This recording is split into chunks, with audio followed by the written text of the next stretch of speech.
Setelah menandatangani MOU pembelian pesawat tempur F-15EX, Indonesia kini berencana membeli helikopter Sikorsky S-70M Black Hawk sebanyak 24 unit di pabrikan Lockheed Martin, Amerika Serikat untuk TNI. Hal ini diketahui setelah dilakukan penandatanganan Head of Agreement atau HOA atau perjanjian pendahuluan di fasilitas Lockheed Martin, Washington pada Rabu 23 Agustus 2023.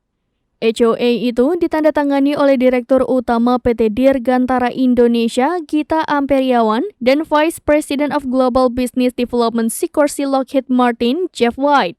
Penandatanganan HOA itu disaksikan langsung oleh Menteri Pertahanan Republik Indonesia Prabowo Subianto. Helikopter Sikorsky S-70M Black Hawk dirancang dan dibangun dengan standar militer terberat.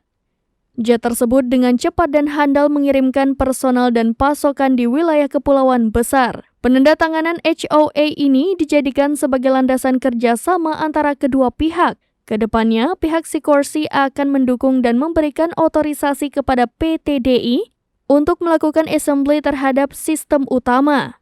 Selain itu, juga operasi atau inspection, ground and production flight testing, modifikasi dan sistem upgrade. PT DI juga dapat mengembangkan bisnis aerostructure dari jet tempur ini.